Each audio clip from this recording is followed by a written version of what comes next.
नमस्कार।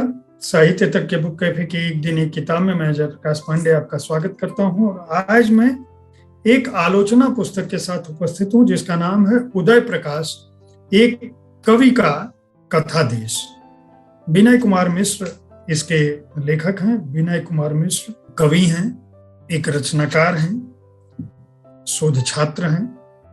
बलिया उत्तर प्रदेश में पैदा हुए, वहीं से उन्होंने स्नातकोत्तर कलकत्ता विश्वविद्यालय से स्नातकोत्तर, स्नातक और पीएचडी की।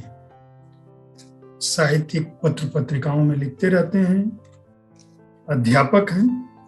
और यह पुस्तक उनको रजा फाउंडेशन के द्वारा प्रकाश वृत्ति से जो उनको सहायता मिली है उसके आधार पर उन्होंने लिखा है।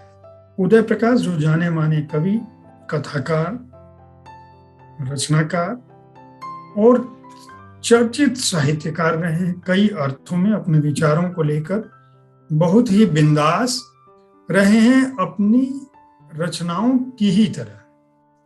वे एक सक्रिय साहित्यकार रहे हैं जो केवल लिखने पढ़ने से ही नहीं जाने जाते, बल्कि अपने विचारों, अपने चिंतन और अपनी बेबाकी के लिए भी जाने जाते। उनके कथा कर्म पर लिखी गई। उन्होंने अपनी रचनाओं में, पूरे जीवन में, कहानियों में, कविताओं में, चिंतन परक आख्यानों में क्या कुछ कहा है, किस तरह की कथाएं लिखी हैं, इन सब का उल्लेख एक आलोचक की दृष्टि से, युवा आलोचक की दृष्टि से किया है विनय कुमार मिश्र ने। और न केवल आलोचक की दृष्टि से किया है, बल्कि उनके अंश भी इसमें लिए।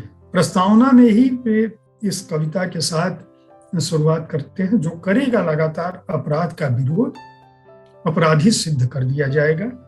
जो बोलेगा सच, अफवाहों से घेर दिया जाएगा उसे। जो होगा सबसे कमजोर और बद्ध, उसे बना दिया जाएगा संदिग्ध और डरावना। उनका कहना है कि इसी संदिग्ध और डरावने दौर में उदय प्रकाश जोखिम की हर कीमत पर यथार्थ विमुख नहीं होते, बल्कि उनका यथार्थ जो है बहुस्तरीय और व्यापक परिदृश्य में पूरी साहसिकता, शिद्दत और बेबाकी से उनकी रचनाओं में दिखता है। चूंकि वे बहुविध प्रतिभा से संपन्न हैं, इसीलिए उनकी इस प्रतिभा ने उनकी लोकप्रियता में भी खासा योगदान किया है और वे पिछले 4 दशक से महत्वपूर्ण बने हुए।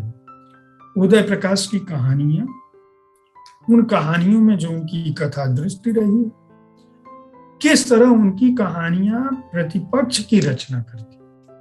अपने आप में वे जब कथा लिखते हैं तो वे कथा केवल अपने समय का यथार्थ नहीं है, बल्कि वह किस तरह से अपने समय में विरोध का भी दस्तावेज बन जाता है, यह भी मिश्र ने दर्ज किया है। इसके अलावा उन्होंने नामवर सिंह की राय को भी इसमें का भी उल्लेख किया है।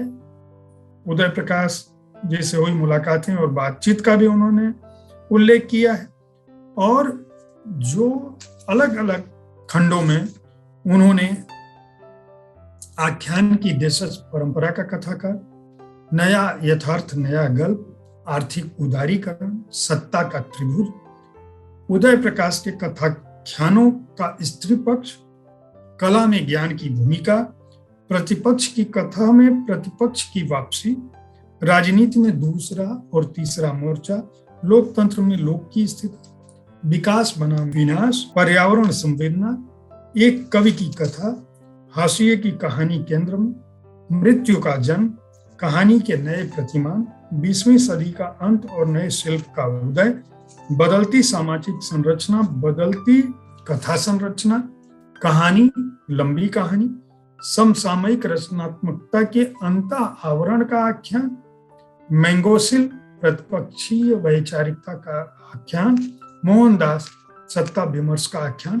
मतलब उदय प्रकाश की चर्चित कहानियों का भी जिक्र किया और उन कहानियों पर लोगों के विचार क्या है इसका भी बतौर आलोचक विनय कुमार मिश्र ने उल्लेख किया है। यह पुस्तक उदय प्रकाश के कथा कर्म को समझने के साथ साथ हमारे दौर में साहित्य की स्थिति को भी समझने के लिए और बड़े साहित्यकारों, बड़े कथाकारों, बड़े कवियों की नजर में हमारा समय क्या था और उन्होंने उदय प्रकाश को किस रूप में देखा या उनकी रचनाओं पर उनकी टिप्पणी क्या थी, इसका भी विशद उल्लेख करती है। हर पाठ के आखिर में बाकायदा संदर्भ का जिक्र किया है कि विनय मिश्र ने किस पत्रिका से, किस लेख से, किस जगह से यह बात उठाई है। यहाँ तक कि उदय प्रकाश खुद क्या लिखते रहे हैं, उदय प्रकाश पर लोगों ने क्या लिखा है, उदय प्रकाश की रचनाओं पर समीक्षकों की दृष्टि क्या थी, अपने समय के आलोचकों की दृष्टि क्या थी, साहित्यकारों की दृष्टि क्या थी, कवियों की, कथाकार वाचकों की दृष्टि क्या थी, उस समय के साहित्यिक पत्र पत्रिकाओं की दृष्टि क्या थी, इसका भी उल्लेख किया है। इस पुस्तक को पढ़कर उदय प्रकाश के रचनाक्रम, जीवन और दृष्टिकोण को समझा जा सकता है। विनय कुमार मिश्र इस मामले में सफल रहे हैं। रजा फाउंडेशन ने उनको जो भी वृत्ति दी थी, निश्चित रूप से उन्होंने उसका सकारात्मक उपयोग किया है और यह सिद्ध किया है कि उन पर किया गया खर्च या उन्हें दी गई वृत्ति किसी भी मायने में अर्थपूर्ण रही है। इसके लिए रजा फाउंडेशन और वाणी प्रकाशन भी बधाई के पात्र हैं। 272 पृष्ठों की यह पुस्तक है। वाणी प्रकाशन ने इसको प्रकाशित किया है और पेपर बैक संस्करण का मूल्य 495 रुपए है। इस पुस्तक को खरीदा जा सकता है, खरीद कर पढ़ा जा सकता है। हिंदी साहित्य के विद्यार्थियों के लिए, शोधार्थियों के लिए यह पुस्तक उपयोगी सिद्ध हो सकती है। उम्मीद है साहित्य तक का यह एपिसोड आपको पसंद आया होगा। इस कार्यक्रम में आप किस तरह की पुस्तकों की चर्चा चाहते हैं, इसके बारे में अपनी राय से हमें जरूर अवगत कराएं। हमारी कोशिश होती है कि इस कार्यक्रम में विविध विधाओं की पुस्तकों के साथ पहुंचे ताकि आपको अच्छी पुस्तकों के चयन में आसानी रहे। यहाँ अकादमिक पुस्तकें भी होती हैं, कहानियों, कथाओं की भी बात होती है, कविताओं की भी बात होती है, उपन्यास की भी बात होती है, शोध पुस्तकों की भी बात होती है, हर तरह की पुस्तकों की बात होती है। पुस्तक संस्कृति को बढ़ावा देने के लिए यह कार्यक्रम शुरू किया गया है और लगातार चल रहा है।